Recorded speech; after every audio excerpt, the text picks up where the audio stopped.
السلام علیکم، میں آپ کا میزبان سمیع ابراہیم اور آپ دیکھ رہے ہیں ہمارا یوٹیوب اور فیس بک چینل۔ اہم تازہ ترین اسلام آباد سے ایک بہت بڑا اوفینسو میں سمجھتا ہوں آج لانچ کیا گیا۔ شہباز حکومت کو بڑی سخت وارننگ دی گئی ہے پنڈی کی طرف سے، باقاعدہ ایک پریس کانفرنس کی گئی ہے جس میں خواجہ آصف کا جو گفتگو ہے اس پر بڑی تنقید کی گئی ہے اور بڑے کھلے انداز میں یہ کہا گیا ہے کہ جو جی ایچ کیو کی طرف سے جو ریکمنڈیشنز آئیں گی انہی کی روشنی میں آپ نے اگلی جو تقرری ہے آرمی چیف کی وہ کرنی ہے۔ میں پوری وہ تفصیل آپ کو بتاتا ہوں اس پریس کانفرنس کی، اور اس کے علاوہ کچھ مزید تفصیلات ہمیں معلوم ہوئی ہیں کہ آرمی چیف کی جو تعیناتی ہے اس پر پنڈی جو ہے وہ بالکل نہیں چاہتا کہ کوئی کسی قسم کی بدمزگی ہو، تو اس کے لیے جو مختلف آپشنز زیر غور ہیں ڈیفینیٹلی وہ ہیں تو اسپیکولیٹو ہی، کیونکہ سرکاری طور پر ان کی کوئی تصدیق نہیں کی گئی، لیکن میں وہ سینیریو آپ کے سامنے رکھوں گا۔ یہ ان لوگوں نے بتائے ہیں جو معاملات پر گہری نظر رکھے ہوئے ہیں۔ عمران خان پر ایک پرانا جو ایشو تھا گھڑی والا، اس کو بنیاد بنا کے آج جنگ اور جیو گروپ نے ایک نیا اوفینسو لانچ کرنے کی کوشش کی۔ ظاہر ہے اس میں نون لیگ کی جو حکومت ہے، پی ڈی ایم کی جو گورنمنٹ ہے، وہ بھی اس کے پیچھے ہو سکتی ہے، اور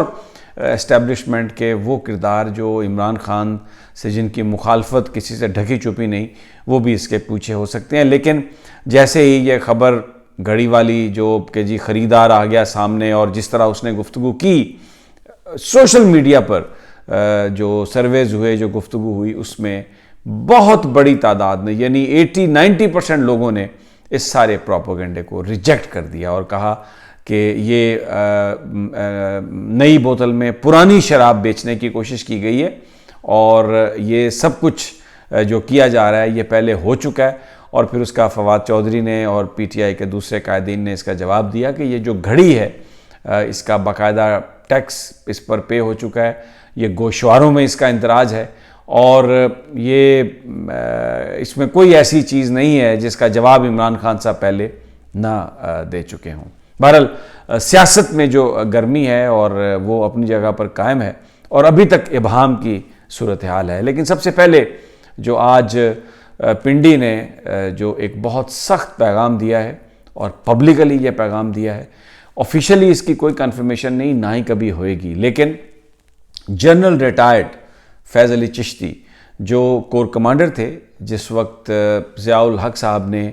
ذوالفقار علی بھٹو صاحب کی حکومت کو ختم کیا تھا، ان کا تختہ الٹا تھا 1977 میں، جو پی این اے کی تحریک کے نتیجے میں ایک احتجاج ہو رہا تھا، لیکن پھر مذاکرات ہو رہے تھے اور وہ مذاکرات آلموسٹ کامیاب ہو چکے تھے، لیکن اس رات جس رات یہ مذاکرات کامیاب ہوئے اس رات جنرل ضیاء الحق نے تختہ الٹ دیا ذوالفقار علی بھٹو کا۔ جنرل فیض علی چشتی بڑی اہم کور ان کے پاس، بڑے دبنگ کور کمانڈر سمجھے جاتے تھے،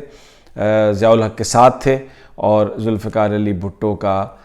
جو اقتدار کا خاتمہ ہوا۔ اور بتایا جاتا ہے کہ جو بھٹو صاحب کے ساتھ جو ضیاء الحق کی ملاقاتیں تھیں، آخری ملاقات، اس میں فیض علی چشتی بھی ضیاء الحق کے ہمراہ تھے، اور بہت زیادہ ضیاء صاحب ان پر ڈیپینڈ کرتے تھے۔ انہوں نے آج ایک پریس کانفرنس کی ہے، انہوں نے کہا ہے کہ میں ایکس سروس مین سوسائٹی کا میں پریزیڈنٹ ہوں، اور جو علی خلی خان بھی ایک گروپ کو لیڈ کرتے ہیں جو سابقہ فوجی افسران ہیں، انہوں نے کہا میرا ان سے کوئی تعلق نہیں ہے۔ اور انہوں نے خواجہ آصف کا جو لندن میں ایک بیان تھا جس میں انہوں نے کہا کہ میرٹ پر ہوگا آرمی چیف اور مشاورت ہو رہی ہے، تو اس پر آج جنرل فیض علی چشتی نے کہا کہ مشاورت کس چیز پر ہو رہی ہے؟ 7 مہینے ہو گئے ہیں شہباز شریف صاحب کو وزیر اعظم بنے ہوئے، اور جو ہمارے ٹاپ کے جنرلز ہیں ان سب کے ساتھ ان کی میٹنگز ہیں، ان سب کو وہ جانتے ہیں، تو کس چیز پر وہ مشاورت کر رہے ہیں اور کیا مشاورت کر رہے ہیں؟ اور خواجہ آصف سے انہوں نے کہا کہ آپ کون سے میرٹ کی بات کرتے ہیں؟ کون سا پاکستانی جنرل ہے جس کے بارے میں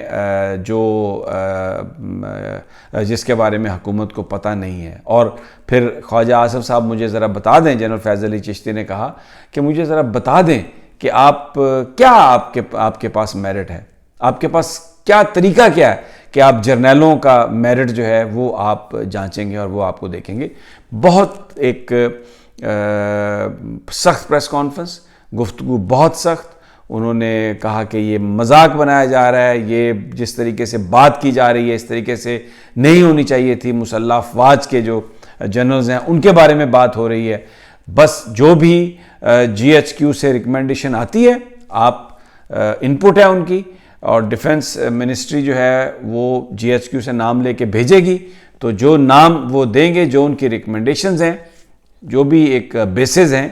اس پر آپ اس افسر کی تعیناتی کریں. اور یہ جو میرٹ پر ہوگا اور یہ جو گفتگو کہ آپ مشاورت کر رہے ہیں, یہ کر رہے ہیں, یہ اس بات کی کوئی گنجائش نہیں کرنے کی, اور آپ یہ بات مت کریں.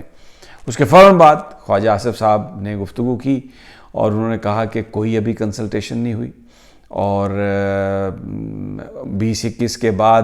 جب سمری آئے گی تو اس پر پھر دیکھا جائے گا. ابھی کسی طرح کی کوئی کنسلٹیشن نہیں ہے. تو ان کے جو غبارے سے تو ہوا نکال دی آج جنرل فیض علی چشتی نے. لیکن اس کے ساتھ ساتھ یہ بات بھی سامنے آ گئی کہ بہرحال ایک اختلاف موجود ہے.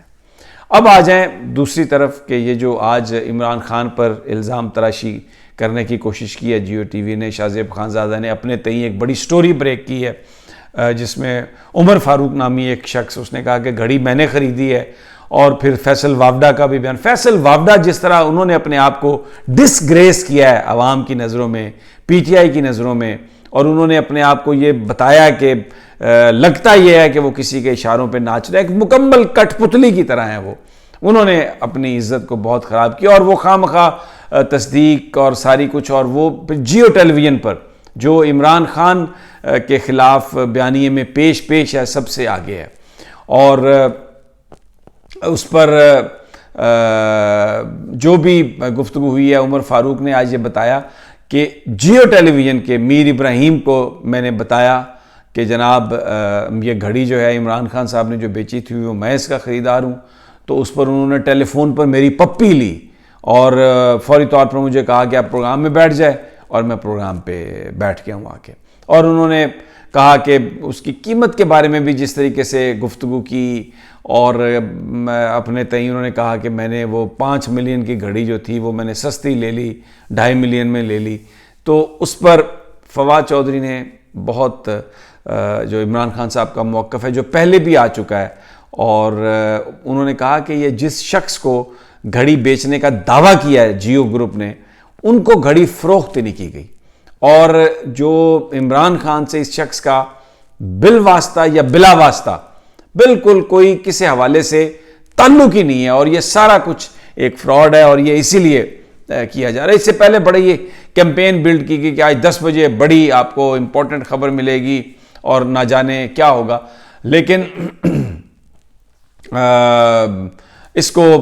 جس طریقے سے آج پیش کیا گیا بہت ہی بھونڈا انداز, اور سوشل میڈیا نے اس کو ریجیکٹ کر دیا. اور میر ابراہیم کی ساری کاوشیں کوششیں اس کو سکینڈل بنانے میں وہ سب اس کے سامنے آ گئی. بڑا ڈیٹیل تحریک انصاف نے جواب دیا, میں اس میں جانا میں نہیں چاہتا, اس لیے کہ وہ آ چکی ہیں یہ چیزیں اور اس کی ضرورت نہیں ہے. لیکن پاکستان کے عوام نے اس کو آج ٹوٹلی ریجیکٹ کر دیا ہے. اب بات یہ ہے, خلاصہ مختصر یہ ہے کہ جھگڑا پڑ چکا ہے. نواز شریف کی جو منمانیاں اور اداروں کے اوپر کنٹرول کرنے کی جو خواہشات تھیں وہ سامنے ابھر کے آ گئی ہیں, اور پنڈی نے بڑا سخت انہیں پیغام دیا ہے. اس میں آپ یہ دیکھ لیں, ایک طرف لاکھوں لوگوں کا سمندر ہوگا جو عمران خان لے کے آئیں گے, اور دوسری طرف یہ معاملہ. اور اب میں نے آپ سے کہا تھا کہ کچھ یہ بھی پتہ چلا ہے کہ اس سچویشن کو ڈیل کیسے کریں گے, تو یہ بتایا جا رہا ہے کہ یہ بالکل 26-27 کے نزدیک سمری آئے گی, اور نوٹیفیکیشن پہلے ہوئے گا. ایک تو جنرل صاحب ریٹائر ہو رہے ہیں غالباً 19 تاریخ کو,